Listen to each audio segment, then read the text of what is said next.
धर्मनगरी अयोध्या में दीपावली के समाप्त होने के पश्चात रामनगरी अयोध्या में दूसरे दिन अन्नकूट महोत्सव का उल्लास छाया रहा। अयोध्या के सभी मठ मंदिरों में अन्नकूट महोत्सव का विभिन्न धार्मिक अनुष्ठान किया गया। भगवान राम को 56 प्रकार के व्यंजनों का भोग लगाकर भगवान श्री राम के लंका विजय कर लौटने की खुशी व्यक्त की गई। अयोध्या के संतों महंतों ने महत्व बताते हुए कहा कि भगवान राम 14 वर्ष वनवास काट कर जब लंका विजय करके लौटे तो उनके स्वागत में 56 प्रकार के व्यंजनों का भोग लगाकर पूजा अर्चना की गई। इसे हम गोवर्धन पूजा के नाम से भी जानते हैं। यह परंपरा त्रेता युग से चली आ रही है, जिसका निर्वहन आज भी किया जाता है। जय श्री राम।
आज जो है अन्नकूट महोत्सव है। भगवान को 56 प्रकार का भोग लगाया जाता है। 56 प्रकार के व्यंजन आश्रम में बनता है, शुद्ध देसी घी से बनता है और भगवान वो प्रसाद पाते हैं। और वो प्रसाद को हम सब लोग मिल करके वितरण करते हैं भगत में, जगत में और साधु महात्मा संतों में आश्रम के लिए उस प्रसाद को पाते हैं और अपने जीवन को कृतार्थ करते हैं। आज उसी का जो है ये बधैया गायन हो रहा है और जेवनार हो रहा है। इस अवसर पर तमाम संत महंत भी आए हैं। पूज्य महाराज जी हैं, पूज्य जयराम दास जी महाराज हैं और तमाम यहाँ संत लोग बैठे हैं। हम सब लोग दशरथ महल में आनंदित होकर आनंद का महोत्सव में आनंद उठा रहे हैं। इससे एक गोवर्धन पूजा का भी जुड़ा है। गोवर्धन पूजा तो है ही। इसका महत्व गोवर्धन पूजा ज़्यादा मथुरा में है। यहाँ अन्नकूट का ज़्यादा महत्व है। यहाँ अन्नकूट का ज़्यादा ये चीज़ बहुत अच्छी चीज़ है।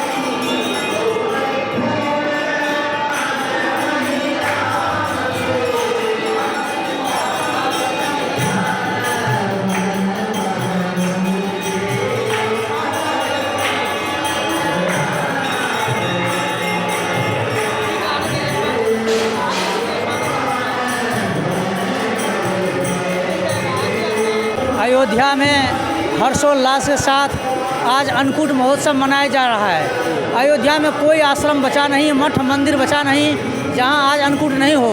56 भोग और 3600 व्यंजन भगवान को आज अर्पण किया जाता है। ऐसी महिमा है कि जब भगवान जो है 10 शीश वाले रावण को वध करके और धर्म की स्थापना करके अधर्म को विनाश करके अयोध्या पहुँचे तो जगमग जगमग दीपोत्सव से लोगों ने उनका स्वागत किया। इसीलिए दीपावली उत्सव मनाना प्रारंभ हुआ समाज में। और दीपावली उत्सव के बाद ही आज देखिए प्रतिपदा को अन्नकूट महोत्सव मनाया जाता है। भगवान को 56 भोग 3600 व्यंजन। अयोध्या के ये ऐसी महत्ता है कि अयोध्या वासियों ने एक एक व्यंजन अपने घर से लाए थे, तो सैकड़ों प्रकार के व्यंजन भगवान के सामने परोस दी गई और सैकड़ों प्रकार के व्यंजन को भगवान ने उसको भोग लगाकर अर्पण किया।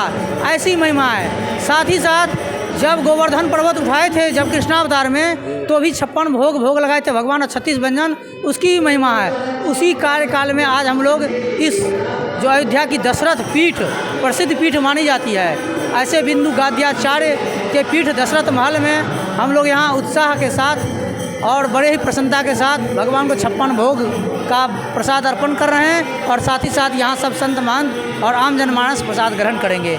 मैं महंत जयराम दास, श्री राम आश्रम, कनक भवन, अयोध्या।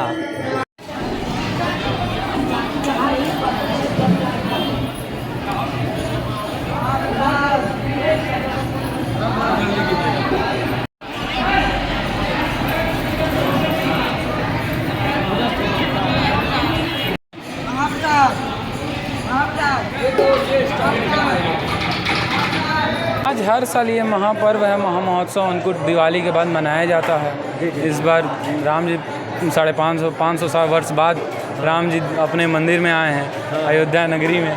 वैसे ये हर साल महामहोत्सव किया जाता है, लोगों को खिलाया जाता है। 5000 10,000 लोग आते हैं, खाते हैं, यहाँ भोजन करते हैं। जी, इससे गोवर्धन पूजा से भी रिलेटेड है? जी, गोवर्धन पूजा से भी है। यहाँ महामास पे होता ही है। समस्त सनातन धर्मावलंबी गोवर्धन पूजा करते हैं, गिरिराज जी की पूजा करते हैं। वृंदावन मथुरा की परंपरा के अनुसार, अयोध्या की परंपरा के अनुसार हम लोग दीपोत्सव के बाद भगवान राम जब वनवास काल से श्री अयोध्या धाम में आए तो अयोध्या वासियों ने अनेक प्रकार के व्यंजन बना करके भगवान राघवेंद्र को अर्पण किए।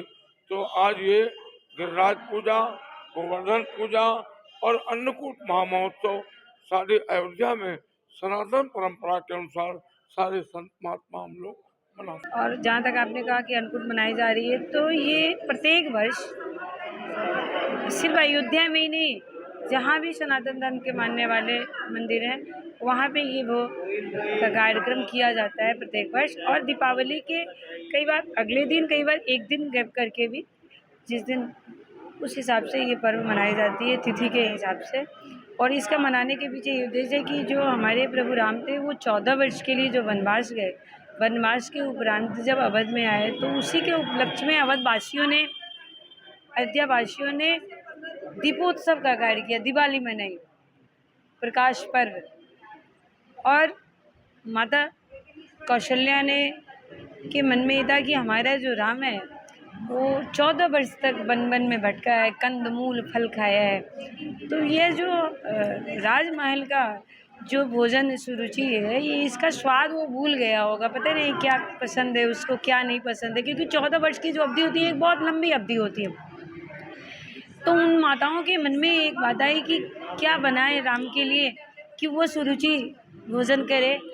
तो उन्होंने सभी माताओं ने मिलकर सुंदर सुंदर जितने भी व्यंजन हो सकते थे वो सब बनाए। यहाँ तक कि अयोध्या वासियों ने भी भगवान के लिए अपने घर में अच्छे अच्छे पकवान बना के और भगवान के लिए भोग के लिए पहुँचा है, क्योंकि सबके मन में ये भाव था कि भगवान 14 वर्ष बाद आए तो पता नहीं भगवान को क्या पसंद आ जाए।